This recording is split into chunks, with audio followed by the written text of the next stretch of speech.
All right, guys, so we're going to do this mastermind style, right? So, of course, you got popcorn and pretzels and stuff up here. For the next couple of days, we got different menus coming out, okay? So, we're not going to do that again to you, okay? You got some coffee over here, so if I'm boring the shit out of you, just come grab some coffee. That's not the English you want to learn, by the way. The cursing, no cursing. And then, and then we got soda and water in the back over there. If you need anything, please just let Katya know. She'll take care of us, okay? On the flip side too, I want to treat this very mastermind style, right? What do I mean by that? I mean, I don't want to drag you out here for a 3-day conference, right? You go to a conference, you sit down, you listen, you absorb, and then you walk away conference high, and then you do a brain dump of 90% of the shit you picked up, and then you head out and you go do the same thing you were doing before, right? We've all done it. I call it the Tony Robbins effect, right? And so, how many of you guys have been to a Tony Robbins walk on fire? Right? How many of you guys have done it more than once? Why? Right? So you see my point, right? So people go, they go like, and I always joke about this. I say, how many times do you have to fucking walk on fire and burn your feet before you realize you're awesome? Like you're awesome. You're awesome. All right. So, and the reason I say that is because Tony Robbins would not be as successful as he is if he couldn't get people to that 3-day event, right? Because from the 3-day event, he sells a bunch of other things, right? And so on that 3-day event, he helps you believe in yourself, understand yourself, and everything else. But what people do, people go, they scream, they jump, they have that thing they do where they get on the floor and they cry and they scream and they let go of evil things in their body and soul. And then they get back into their car and they forgot everything they just did that day. And they go back and live the life that they've been living forever, right? It's very rare that people can go to a conference and walk away with tangible items. So what I've always found is it is the conversations and the relationships that you build that help you dig memory deep, right? And so that's why we did this the way we did this, where we're just doing 3 hours in the afternoon, we knock it out. The rest of the day, I really want you guys to connect on a different level, right? So go to dinner together, go hang out by the pool together, drink by the bar together, have different conversations, talk about what happened in here, because that's what's going to help it stick in your memory and be able to go on to the next level and go home, and you're going to say, man, before you say the words, I remember what, Will said on stage, you're going to more likely say, I remember what Will told me by the bar, right? Because that's what's going to stick with you, and that's what's going to be more active. On the side of that as well, what I'd like people to do is we have several presenters coming up, and if you're struggling with something that presenter's talking about, during the presentation, at the end of the presentation, depending on the way they present, ask questions, right? Like dig in. Don't just sit and listen and absorb, but participate and ask questions, because I guarantee you, whatever question you have, there are 5 other people in this room that have the same question and don't want to ask it. For whatever reason. People are afraid of looking dumb, people are afraid of rejection, whatever the case is, right? So I'm going to tell you right now, there is no dumb question for the next 3 days. Okay, after that, I can't guarantee you. All right, but for the next 3 days, guaranteed, ask what you need to ask, because listen, these guys in the back, they're going to bring some solid. They're going to bring some solid. Yeah, I'm looking at you, Alma, don't worry. And so when people step up here and they're just giving you stuff, I guarantee you, no one in this room knows everything that's going to be presented, right? And if you do, then you're a rock star. Let me know. I'm going to build a whole conference around you, right? Because that's going to be awesome, right? Now,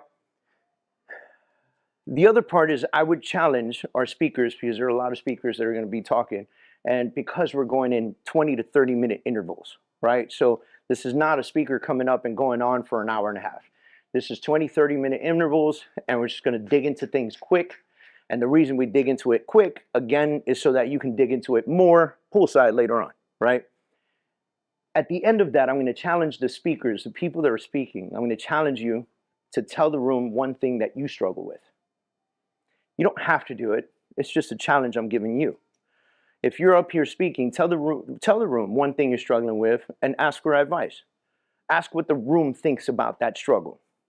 Because there may be people in this room that have already felt your struggle and they want to help you. That's why we're here, right? We paid this whopping high price ticket to come out here and really participate. You didn't pay it to just sit here, right? And all jokes aside, I don't care if you bring drinks up here. I really don't, okay? Completely up to you. I don't care how you dress when you come here. Completely up to you. I just want us to have a good time together, right? And be able to participate together. So the first place I definitely like to start, and this presentation that I'm going to absolutely fly through is a 1 to 2 hour presentation. I'm going to do it in like 10 minutes. Y'all with me? Okay. All right. So now the reason I kid you not, I did this presentation in the Keys yesterday morning, and it took me 2 hours to do the presentation. I'm going to fly through it, and I'm going to fly through it because the belief that I have is that this the first step in any business, and where most businesses fail, is that they just don't have systems and processes in place, right? And that's just one piece. The next piece that's equally as important is they don't know their numbers, right? And that's business failure all in one bucket right there, right? So a lot of us run into this real estate business, specifically real estate, because other businesses, like if you want to become an attorney, you go to a lot of school to become an attorney. You want to become a doctor, you go to medical school, and then you have what's that internship thing called? Residency. You go to residency, right? And then you got to work under another doctor who absolutely treats you like shit for 2 years, right? And then you work like every shift that unknown to God that no one else wants to work. And then you become a doctor for real. And then they go, okay, you've got the 12 to 8 emergency room schedule, right? And so there's no other business like ours, especially real estate and mortgage, where you could pay a very small fee and get a license that allows you to move this much money, right? And so most real estate professionals jump into this business and they just lean forward and start running with the business, and they have absolutely no control over it. And so what do we call them? Accidental realtors. Because every once in a while, leaning forward and running, they trip and fall on a deal, right? And so, excuse me, by that happening, they think that they're successful in this business. So what's the first thing they do? They go to Instagram and say, top producer in Miami, right? Because they sold 6 houses in the last 12 months, right? And they're faking it till they make it, but they never take the opportunity to really systemize and process their business, right? And so we're going to fly through this. Now, in all my presentations, I have this right here. Can y'all read what it says up there? Nah, I ain't hear y'all. I love it, man. So, we named what we do the Freedom Organization and Freedom Coaching because we believe at the end of the day that everyone is working towards something that gives them a certain level of freedom, whatever that means to you, right? I've had single mothers that I've coached that freedom to them meant $50,000 to $60,000 a year, right? And so for a lot of us in the room, we're like, what? Yeah, but for her, she had a paid off townhouse. So a single mother to 2 kids. And it was more important for her to be at baseball, basketball, and football than it was to be showing properties. So when she sat with me after a class that I was like, rah, rah, top producer, she came up to me and she said, I don't want to be a top producer. I have zero interest in that. I don't want to work to the bone. I don't want to have 7 assistants that I got to track on. I just want to sell 1 property a month. Can you help me do that? And I was like, sure. Because 1 property for her a month meant she could make 10 grand a month, 8 grand a month, 3 grand a month on average. She just wanted to get to $60K a year. And that was sufficient for her to live. Again, she lived in a paid off townhouse, right? There are other people that I sit in front of that are like, you guys run teams in multiple cities.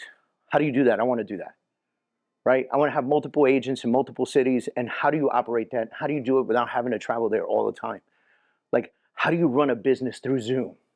And people are intrigued by that, and they want to grow that. They want to make it bigger and stronger and faster and smarter, right? And so without systems and without processes, neither one of them work. The $60,000 a person a year doesn't work, and the $600,000 a person a year doesn't work. It doesn't work if they don't systemize themselves and do it properly. What ends up happening with most real estate agents is you get into the business, right? And then you accidentally fall on your cousin's listing, right? And then you sell that listing and you think you're a fucking rock star, right? And you go buy a G-Wagon, right? And a Gucci belt, and now you're broke again. But you look cool. It was a big listing. It was a big listing. It was a big listing. No, I'm lying. It's not a G-Wagon. It's the Mercedes 3, right? Like the C-Class. There you go. You get you a C-Class. You get you a Gucci belt, some red bottom shoes, and now you're rich. Now you look rich, but you're broke as fuck, right? And so you look good pulling up to the next listing presentation doesn't necessarily make you any better, right? Doesn't make you a better realtor, you know? And so what we try to help people realize is that when you do that, you're setting yourself up for consistency in being without money, without income. If you have the proper systems in place, you have a continuous pipeline. If you have a continuous pipeline, then there never goes a month without business. And if you know your numbers and you know your turnover ratios, well, then you know that you need X amount of deals because one of them or two of them may fall apart. Has it happened? Anybody ever lose a deal here? Right? Like, let's be real. You know what I mean? And it's always that deal you absolutely need, right? It's the one that's like gonna pay your mortgage. You know what I mean? And you're like, you're at the closing table and you're like, please, for the love of God, close, right? And then, of course, if you set yourself up accordingly, you can create a buffer for that, right? If I need one deal a month, what should I be aiming for? 3, right? 3 is a great number. 2, 3, 4, right? If I absolutely need one a month, I should be aiming for anywhere between 2 and 4. Depends what my conversion ratio is, right? So when we look at what systems are a strategy of repeatable steps that create the same results over and over again. It's a very simple thing. Usually when I say systems and process, systems, people instantly go to technology, right? That's not necessarily true. What's the first thing you do when you wake up in the morning? I think about my retirement. Awesome. And then after that? I get up and I brush my teeth. And then after that? I go to the bathroom. And then after that? Shower. And then after that? Is that a process? Is that holy? Is that a system though? Yeah. Is that a system, right? That's a system that she has for that particular thing called my morning, right? So should there be a system in place when you look at lead generation? Should there be a system in place when you look at lead management? And here's a better question, right? So we started coaching, we started creating a coaching platform called the SOP. What does the SOP stand for all my military folks? Standard operating procedure. Super easy to remember, right? And so how many of you as real estate agents have an active manual that you can look at and run your business, a standard operating procedure? Raise your hand. Right. And so very few, huh? Yeah, I know, but I'm looking around the room, right? So there's, if you're in leadership on the Kurz team, you don't count, okay? Right? But if you have a standard operating procedure, what happens to you if you decide you want to go on a month vacation and you have an operating procedure and your office understands it? Can you go on vacation for a month? Yeah. Vacation, you can go on vacation and the company continues, does it not? Right? If you have no standard operating procedure and God forbid you get sick and you're out of the office for 3 weeks, what happens to your business? It falls apart. And the crazy part is that the momentum of sales, and it doesn't matter if you're selling lollipops or bicycles or real estate, right? The momentum of sales says that as long as you're forward moving and you're forward lead generating and you're consistently building a pipeline, you'll always have business. And if you stop and you just focus on this business that you have in front of you, or you get sick, or you leave town, or whatever the case is, what happens with that gap? If I stop lead generating for 30 days, what happens 60 days from now? There's no business. There's nothing closing. And then what happens to you? You go, oh shit, I need some money. I got to go lead generate, right? And then you go back to lead generation, then what happens? You wait another 60 days. You wait another 60 days for something to actually close. So you just killed yourself for 4 months. That's 4 months out of the year because you took time off, right? So what happens? People who don't have an appropriate system in place, can they take time off? Do you deserve time off for the business that you do? Yeah. Absolutely, man. Because this is not a business for the faint of heart. And you know that. You know that. If you're a successful real estate professional, you know that this is not an easy business. This is a daily grind. This is phone calls every single day. This is emails every single day. This is every deal is absolutely different, right? We always say that every deal has its own heart and soul, right? So every deal is absolutely different, and every single person in the deal is a different person, right? With a different personality, and you are the buffer of all of this. You are the conduit between the title company, the lender, the buyer, the seller, the other agent, everybody. You're the conduit of all that energy. And if you're doing 10 of these at one time, that could be very stressful for you. Unless you got really great systems and you got people like Katia back there who really takes care of us, right?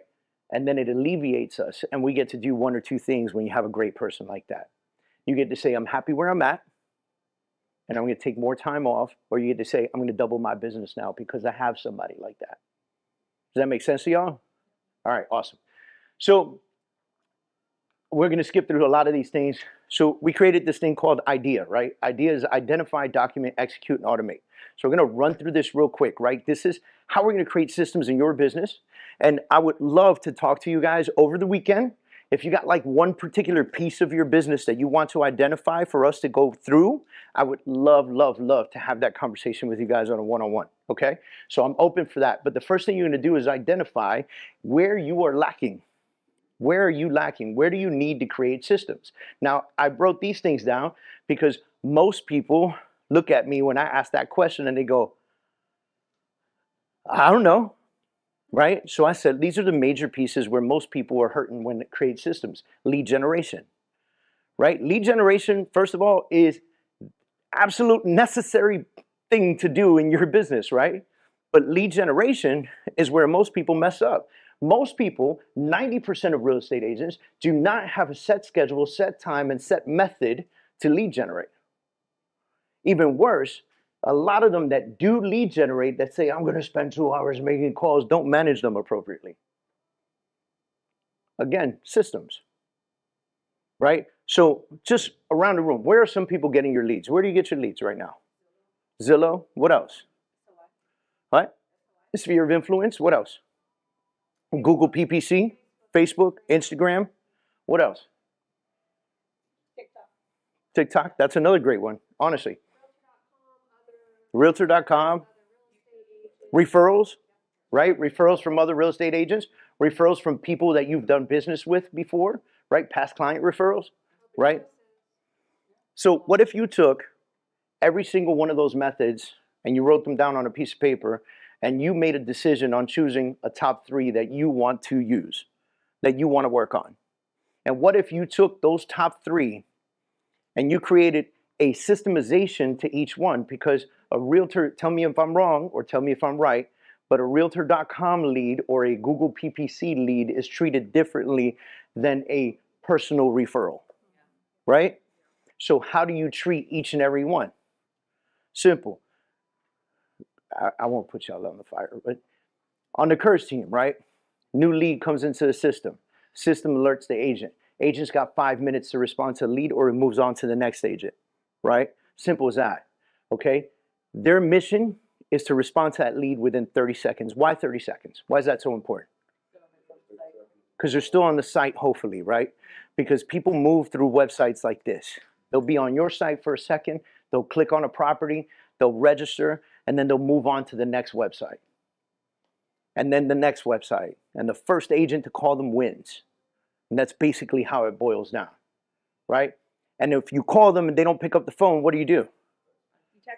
Before that, leave a voicemail, right? You absolutely leave a voicemail every single time.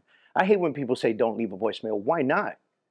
Almost every cell phone on the planet transcribes voicemails now. So people are going to read it like a text message.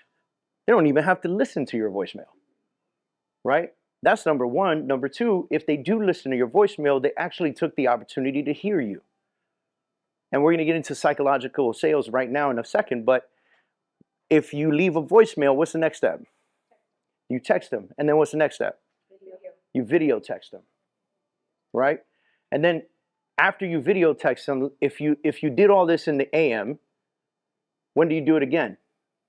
In the PM.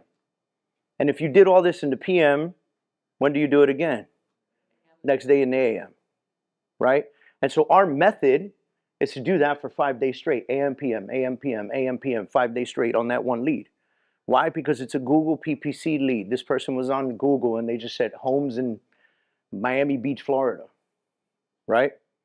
And so I'm going to stay on top of them until they pick up, okay? And then if they decide that they're not going to pick up in those 5 days, Well, then we're going to stretch it out a little bit. We're going to try once a day for 7 days, and then after that, we're going to go every other day for about 30 days, and then after that, we're going to try them once a week. Now, does that sound like a lot of work? Yes. All right, so we're going to talk about how to alleviate some of that, okay? So let's just focus on lead generation just to speed through this as quickly as we can, right? We got to look at all the steps. We got to look at what needs to be done, which is something that we just talked about right now. And then we have to look at how we time it and control it. So this is one thing. I'm just going to say something on that, and then I'm going to let you sit and marinate on this. Respect yourself enough to set yourself a time to lead generate, lead manage, and follow up, and not allow anybody to fuck with your time. Does that make sense to y'all? Right? Because what happens? You're making calls from your cell phone. You got your AirPods in. You're making calls. You got the CRM right in front of you. You see the phone numbers. You start making calls, and then you see a text message come through from Maylene. And you're like, man, if Maylene texts me, it's got to do with one of my files.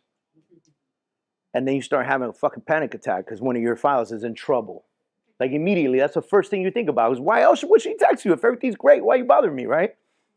And then you side off. You just completely disappear from lead generation. If you've done lead generation and you've set the time for it, you know that once you're in the rhythm, you don't want to break that rhythm. You're okay with the hang-ups and the no's for after a little bit, you know? And then when you break that rhythm, is it easy to come back to? No. Do most people come back to it?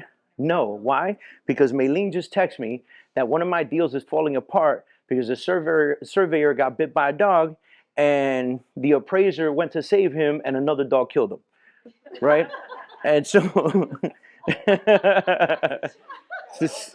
just happens, bro. It happens. It happens, right?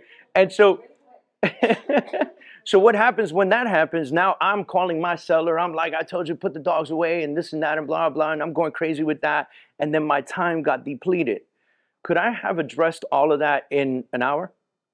Absolutely. If I would have just respected myself enough to respect my own time, right? She doesn't know that's my lead generation time. She doesn't have my calendar. But I got to respect myself enough, right? Okay. And then we focus on where the leads come from, which we just talked about. And then we focus on best practices and techniques. Now, best practices and techniques. The technique and the practice that we just talked about. Call, voicemail, text, video text. Call, voicemail, text, video text. It's a proven technique, right? And we've tried it over and over and over and over again to ensure that it works. And if it didn't work, we would probably add something or take something away. We would figure it out, right? But you're figuring out your best practices. And then the next thing in the idea, yes? Yeah. So I'll tell you guys, one thing that I've learned after almost 20 years of constant lead generation is that we suck at something called self-discipline. And David just verified that. So many years ago, you guys may know this guy, Chris Heller. I went and shadowed Chris Heller in San Diego many years ago. And you know what Chris Heller did? Because he, kind of thought the same thing. He would take his cell phone and have his executive assistant lock it in her desk drawer. And he had an old school phone that nobody knew the inbound phone number. He locked himself in a room for 3 hours. I tell you, that's what I did. I used to make 400 to 500 phone calls a day. And I never forget what Chris said. I don't know if it was in that conversation now. He tells his team, you only disrupt me if someone in my immediate family dies. Kid, wife, whoever it may be. If my house is burning down, call the fire department. If my uncle, mother's, or aunt's sick, send it to the hospital. So I just wanted to share that story because it made me forgot about that. It's been years since I've done Yeah. Self-discipline. That's what. Because look, I'll tell you guys with 100% confidence. I don't care how disciplined you think you are. The moment that phone rings, you're going to answer. Yeah. Lock that phone in a closet. Then go process. That's awesome. Yeah, I appreciate that, man.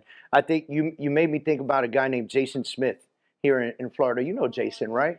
Yeah, Jason, Showcase Miami. Jason locks himself in a room from 9 to 12. And he puts a sign in the front of his office, do not disturb. And if you peek inside his room, he's got that super cool, expensive headset on made just for cold callers. And he's just like wearing out a line in the carpet, cold calling one call after another. And he's got the system that automatically hangs up and moves on to the next phone number. And he's just one after another after another. That's never been my thing. I'm not a cold call guy, but it's his thing and it works for him. I will tell you something. After studying Jason for a while, I noticed that he was very good at lead generation. He's very bad at lead management, right? And so what that meant was Jason never had a problem having new listings, but he would never be able to stop doing that because he never understood the value in going back to all your old clients and creating a referral-based relationship. And because he never did that, he could have converted that business into a 100% referral-based business. He really could have. And probably make 3 times the amount of money that he makes now. But I don't know where he is now in that. But at that time, when I knew him at that time, that was his biggest Achilles heel. And we sat and we talked about it for a while. And he told me, you're right. You're right. I spent a significant amount of time creating new business, but I don't know how to get new business from my old business. I don't do that very well. And I'm not a relationship kind of guy. So he knew exactly where he needed to be. I'm not a cold caller. I'm a relationship kind of guy. I'm the opposite. Maybe we would have been good partners back then. I don't know, right? So now we're going to document this stuff. When you think about how you got to create as soon as you figure out the steps and everything, I want you to put it in writing. I want you to document it. I want you to refer to it over time. And then I want you to ensure that you know your step by step. So sometimes we do an intense training. I think Jeannie's done it with me, and I don't do it with a lot of people, but where we do a composition book and we say, for the next 7 days, I want you to track every single thing you do and how much time you spent doing it, right? And it's an intense thing to do because you're walking around with this freaking composition book, like, I went to the bathroom, like, I made a few calls, like, you're writing this down. But here's the crazy part. If you're able to do that for 7 days straight, and then I give you a yellow highlighter, and I go highlight everything that actually made you money, there'd be a lot of left blank, no yellow pages in that book. And so the reason we do that exercise is to prove to you that when you come home that day and you go, oh my God, I had the longest 10-hour day in the world, chances are you really only did 3 hours of work and the rest of it was just fucking matrix, dodging bullets and doing all kinds of shit, right? You know? And so if you can put it in writing and refer to it step by step and really dig into it, then you're going to have the greatest results because you'll be able to adjust the steps as you're studying them. Does that make sense? And that's why we document them. The other piece of documenting them is having them for your standard operating procedure, to be able to go to it, right, and say, hey, Jen, nice to have you on the team. This is what we do and this is how we do it. I want you to study this, and then we're going to do it together for a while, and then, okay, I'm going on vacation for a month, right? Will she be able to run my business? Of course. Right? Of course. Okay? So we're going to skip this page and then we go into execute, right? So that's the next piece of idea, executing, right? Now, when you execute, okay, now you've documented, right? You know exactly what needs to be done. You execute. Do not delegate yet. It's not time yet. You have to study the steps and you execute it yourself. And you do that for 90 to 180 days. And you study it yourself and do it yourself and do it yourself and do it yourself and do it yourself so that you can work out the kinks, so that you know what works and what doesn't work, right? Because it's been proven to you. And then you have the opportunity to automate and delegate.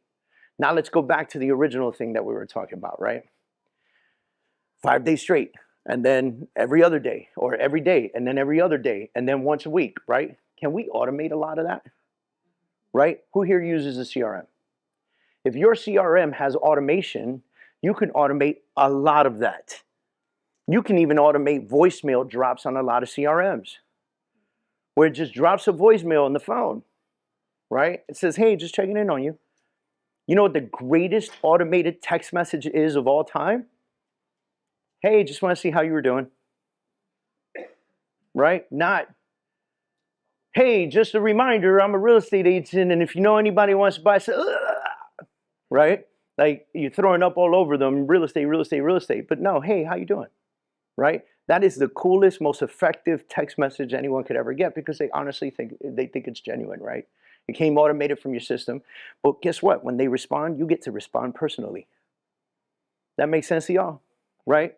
And then so this is a beast on its own. So when you automate and delegate, you want to be able to choose what it is that you're automating and what it is that you're delegating, right? You want to be able to template. You want to be able to have lead management systems like that great CRM.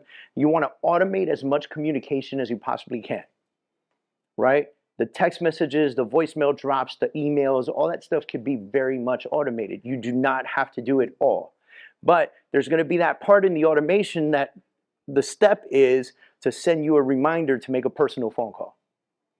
And so when you log into the dashboard of your CRM, you could go to the personal, you can see it there. It says make personal phone calls to the following people, and you know exactly what you need to do today, right? And then set timelines for actions to execute, right? And make sure you know who you're focusing on. CRMs, very important. Most of you are using them, or if not all of you. If you're speaking to new agents and they say, I cannot spend $25 a month on a CRM, right? Tell them, start with a spreadsheet. Straight up, start with a spreadsheet. HubSpot is free, dude, all right? HubSpot is a CRM and it's free, yes. So in probably every brokerage, the CRM that they provide to you, there is a template that you can import all your database into, so you can just download that as well. That too, right? So there's all kinds of stuff you can do with CRMs, but you have to use, so CRM, client relationship tools, are only as good as you wanting to have the relationship. You actually have to open it and use it, right? HubSpot could be free all at once, man. It ain't gonna make you no money. You know, you could buy a $1,100 a month, you know, chime, whatever it is that you want to use. If you don't open it on a daily basis and actually put it into effect, it will not make you any money. There is no work in there. There's gold in here. I cannot tell you how many times we have had to let go of an agent and transfer their leads to another agent, and then that agent get hard on the list and find 5 people that have just bought houses. That shit stings. That stings. That hurts. It hurts. By the way, when you're creating these systems, don't forget the people in your cell phone, like your friends, your family, those folks, right? Because they will forget. It's not their job to remember what you do for a living. So you got to remind them too. Because you know what stings even more? Going to Christmas dinner and finding out your cousin just bought a beautiful house for $2 million. And you go, bro, why didn't you call me? I forgot. It happens all the time, by the way. Whose fault is it? Theirs or ours? It's our fault, 100%, okay? Google Calendar, I'm in love with Google Calendars. I don't care which calendar you use, but please use one that lives on the cloud, okay? If you still have a paper calendar, like throw it away. The trash is right there, okay? All right. Stop it. Stop it.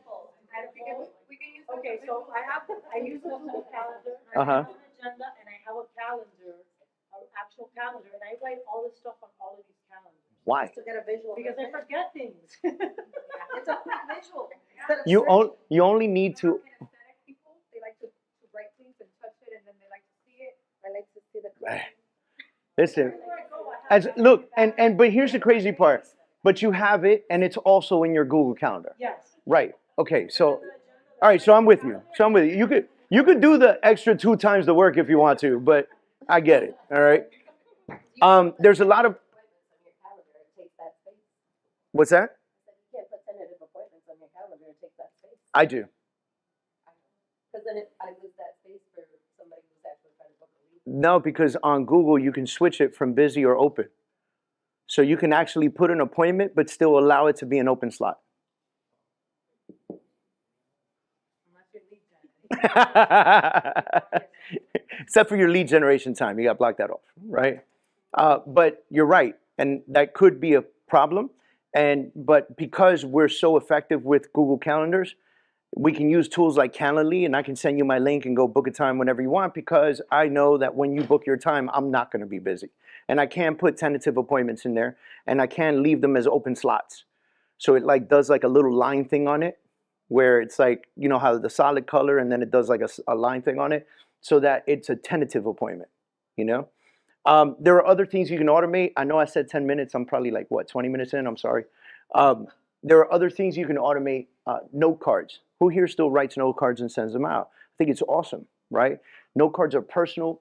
People feel appreciated when they get it in the mail and they open it and they see it, right? Do you have to write them? No. There are websites that you can go to like handwritten.com, right? And it's written, WRYTTEN, right? Handwritten.com will do the postcards, they'll note cards for you and they write it in real pen and everything. It's a machine, writes it in cursive and it signs your name and the whole nine and mails it out for you, right? There are gifts for clients that you can do. There are websites out there that are designed specifically for the real estate industry, and you can choose which package you want after your closing. So you can close a client, you could go into the closing and you could see if you like the client, it's to do the $399 package, or if the client was and you do the $99 package, right? And then for the next 12 months, it'll send them gifts and emails on your behalf, right? This is how you stay in front of people, by the way, right? Top of mind. It is topofmind.com. Okay. And then having clients for life is having that consistent communication. There's a website called happygrasshopper.com, right? I'm a big advocate of happygrasshopper.com. You put your sphere of influence in there and you put your past clients in there, and it'll automate text messages, automate emails, and automate voicemail drops for you for the next 12 months, right? And then all these other things like transaction coordinators, ISAs, and things like that are for growth purposes, right? Okay. Yeah, so that's it. Everybody knows my Instagram here. All right, any questions for me? What's your weakness? What's my weakness? You, baby. No, but Great answer. Great answer.